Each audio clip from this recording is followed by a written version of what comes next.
안녕하세요. 만나서 반갑습니다. 어느덧 12월도 슬슬 끝나가네요. 올해 2022년도도 이렇게 마무리가 점점 되어가는 것 같습니다. 자, 마무리되어가는 시점에 우리 소중한 또 시청자분의 사연과 함께 시작을 해보도록 할게요. 안녕하세요, 용재님. 하락장에 주식 부자도 물렸다. 지분가치 1년 새 38조 증발이라는 뉴스가 있었는데 혹시 이런 뉴스 보셨나요? 올해 주식시장이 하락을 면치 못하면서 국내 주식부 상위 100명의 지분가치가 1년 새 37조 8,384억이 증발했다고 하더라고요. 부자들은 돈이 많아서 물리지 않을 거라고 생각했는데 뭐 부자들은 돈이 많아서 걱정은 없겠죠. 신경도 안 쓰겠죠. 우리 같은 개미들이나 고민하고 걱정하고 신경 쓰겠죠. 주변만 봐도 마이너스 20%는 기본으로 물린 사람들은 많은데 어떻게 해야 할까요? 그리고 저는 아무리 금리가 높아져서 은행 예금으로 돈이 몰리고는 있다고 하는데 저는 그건 정말 자산이 못해도 1억 이상인 사람들이나 도움이 되지 그 이하는 여전히 주식으로 부의 경계를 넘어서야 한다고 보는 입장인데요. 그래서 그런지 지금은 무조건 현금은 쥐고 있어도 섣불리 예금에 돈을 맡기지 않고 있어요. 시장의 바닥이라 확신이 들면 그때부터 제 아껴둔 현금 차분히 사용하려고 합니다. 용재님, 시장의 바닥을 알 수 있는 시그널이 있을까요? 라고 질문을 주셨네요. 시장의 바닥이 어디일까? 올 한 해 동안 주식시장이 1년 동안 많이 하락을 하게 되면서 시총들이 많이 증발을 했지. 결국 시총이 증발했다는 건 뭐야? 주식 가치가 그만큼 떨어졌다는 거지. 자, 근데 이걸 환산을 좀 해봐야 돼. 시총이 시가총액은 뭐야? 주식수 곱하기 현재가란 말이야. 자, 시총이 많이 떨어졌다 그래서 정말 이 돈이 다 사라진 돈일까? 아니라는 거. 자, 예를 들어서 너가 100억 원어치 주식을 갖고 있어. 네가 갖고 있는 시가총액의 가치가 100억이야. 근데 이게 주식시장이 올 한 해 떨어져서 70억이 됐어. 그러면 너는 30억을 공중분해 시킨 거야? 아니지. 표면적으로만 떨어져 있는 거지. 실질적으로는 안 떨어져 있지. 이게 뭔 말이냐면 팔았어? 갖고 있는 상태잖아. 뭔 말인지 얘가? 말 그대로 내가 팔았을 때 확정적인 손실금이 나와야지만 이거는 되는 거야. 근데 우리가 시총이 떨어진 거는 말 그대로 표면상의 숫자로만 떨어진 거야. 물론 그 사이에는 뭐 많은 것들이 이렇게 실질적으로 판 사람도 있고 뭐 하겠지만, 예를 들어서 삼성전자가 올 한 해 동안 많이 하락을 했는데 삼성전자의 시총이 떨어지긴 했지만 삼성전자를 갖고 있는 지분을 크게 갖고 있는 대주주들은 다 팔았을까? 안 팔았을걸? 들고 있을걸? 말 그대로 이거는 시총이 증발이 된 게 아니라 시총이 완전히 날아가 버린 게 아니라 그냥 떨어진 거야, 잠시.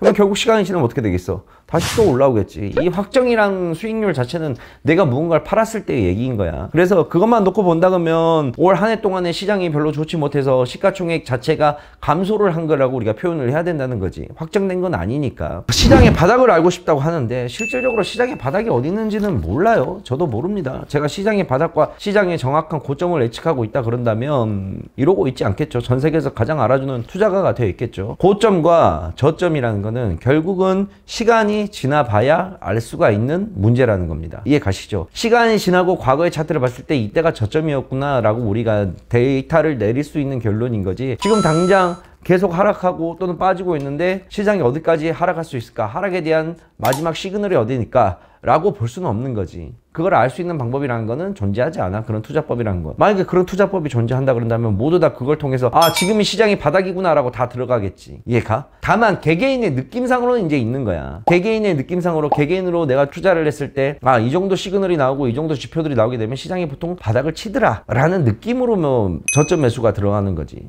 예를 들어서 08년도 98년도 그 다음에 또 19년도 코로나 때 시장이 바닥을 치는 경우는 내가 항상 얘기하지만 한 3가지 정도가 있다고 그랬어.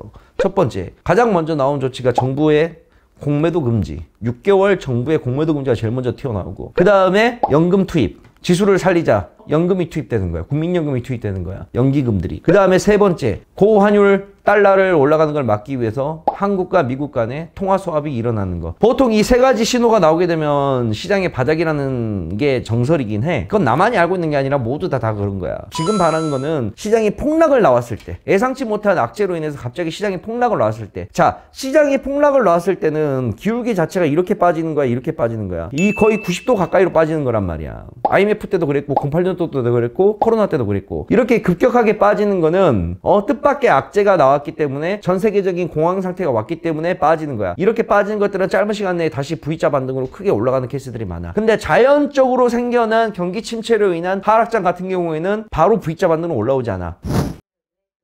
굵직한 사건이라는 거는 시장 자체가 전 세계적으로 같이 공황 상태에 같이 들어가는 거야. 이해가? 물론 9.11 테러가 나오고 나서 미국 시장이 자빠졌지. 자, 그러면 이거는 뭐에 의한 사건이야? 경제가 나빠서 생긴 사건이야? 그냥 말 그대로 테러로 인한 거야. 자, 이 테러로 인했다 그래서 이게 미국 경제에 과연 얼마나 영향을 미칠까? 크게 영향을 미칠까?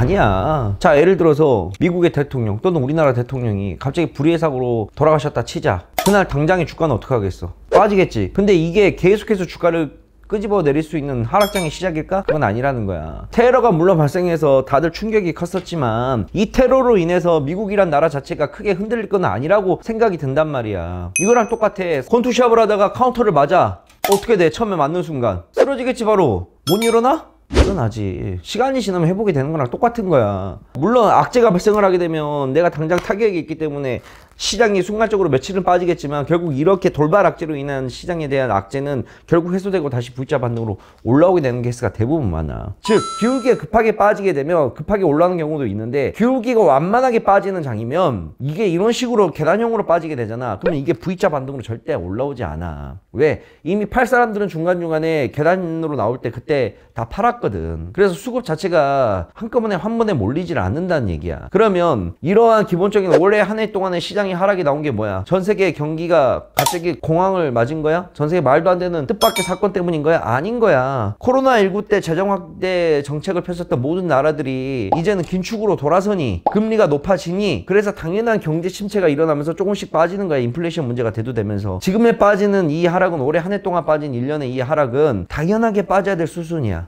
아, 이건 예상치 못한 악재로 빠진 거네. 그랬으면 사람들이 버티기를 시도하고 더 물을 탔겠지. 근데 이거는 자연스럽게 빠지는 거고 러시아와 우크라이나 전쟁도 1년 동안 계속하기 때문에 아, 빠질 수밖에 없네 라고 인정을 하고 빠지는 장이란 말이야. 그러면 이렇게 인정을 하고 빠지는 장은 다음에는 어떻게 되느냐? 바로 V자 반등이 나온 게 아니라 바닥을 만들어주고 고점과 바닥이 만들어져 있는 박스로 넘어간단 말이야. 이걸 흔히 말하는 흔히 박스권 장세 또는 횡보장이라고 한단 말이야. 근데 아직까지 12월을 기점으로 해서 그런 박스 장세에 들어가는 모습이 안 나왔어. 박스라는 거는 결국 뭐냐면 전저점을 지지해주고 전저점에서 다시 반등이 나오고 또 어느 정도 고점에서 밀리고 다시 전저점을 지지해주고 이게 우리 흔히 말하는 박스의 형태인데 지금 12월까지의 시장 자체는 박스의 시장으로 들어가는 모습이 안 나왔어. 왜? 전저점을 지지해놓는 모습이 한 번도 나오지 않았기 때문에. 그러면 우리가 예측해 볼 수 있는 건 뭐야? 야, 전저점을 지지를 해주느냐 못 해주느냐 이번 하락 때 봐야 되겠구나. 자, 전저점을 지지고 올라가게 되면 아, 박스의 장세로 넘어갈 수도 있겠구나. 여기가 저점이 될 수도 있겠구나 라고 생각을 하는 거지. 그래서 그걸 보고 매매의 방향을 정하는 거야. 그래서 어떠한 시그널이나 지표 같은 경우에는 어떤 사람들은 다 달라. 어떤 사람은 경제 지표 보고 아, 지금이 빠질 때네 라고 한 사람이 있고 어떤 사람은 뉴스만 보다가 이제 다 죽었다고 주식 절대 하지 말라고 할 때 지금이 찬스다라고 역으로 생각해서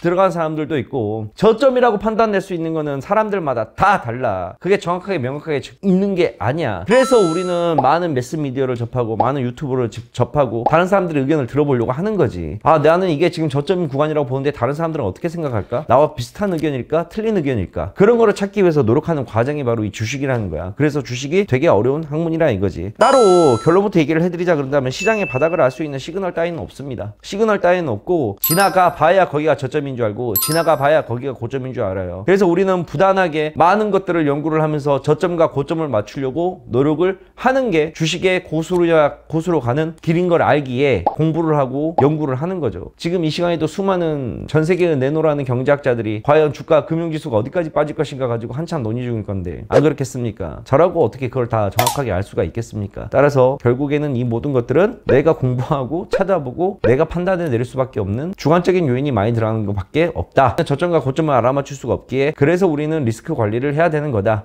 라고 이야기를 좀 정리를 해 드릴 수가 있겠네요.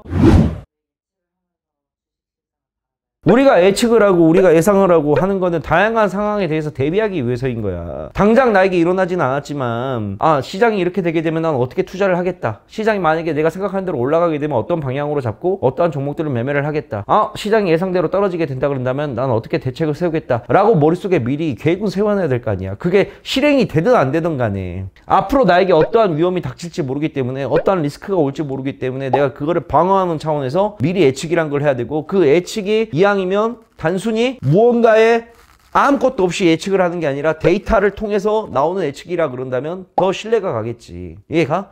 자, 갤럭시 폴드가 1년에 한 번씩 폴드를 내. 내년에 또 8월달, 9월달 되면 갤럭시 폴드 5가 나오겠지. 이 5가 나올 수 있다는 근거는 뭐야? 왜? 1부터 지금 4까지 나올 때 동안 매년 9월달이 되게 되면 삼성에서 어폐기 행사를 하면서 만들었으니까 이게 데이터잖아. 근데 이 데이터가 없이 내년에 또 5 나올 거야. 이거는 맞는 의견이야? 아니라는 거야. 이왕이면 데이터가 있는 방법을 통해서 다음 시장을 예측을 하는 거지. 근데 만약에 내년엔 삼성이 무슨 일이 터져갖고 5가 나올 수도 있고 안 나올 수도 있는 건 일이잖아. 근데 나올 확률이 더 많다는 것 뿐이잖아. 이해가지? 그런 거랑 똑같은 거야. 그래서 우리는 예측을 해야 되는 거야. 자, 오늘은 이렇게 시장의 바닥이 언제쯤 확인이 가능한지 라는 주제를 가지고 한번 이야기를 나눠봤습니다. 지나가야 다 알게 돼요. 지나가야 답인지 알게 되고, 지나가야 그때 나의 선택을 후회하기도 하고, 결국은 시간이 지나봐야, 과거가 나와봐야 우리는 결과를 알 수가 있습니다. 시장의 저점이 어딘지 맞추려고 하는 노력은 필요하지만 그게 100% 맞는다는 보장은 없으니 항상 리스크를 챙기면서 매매를 해 주시길 바라겠습니다. 다음 시간에 또 만나도록 할게요. 시청자 여러분들 안녕. 사연 시청은 아래에 남겨주세요.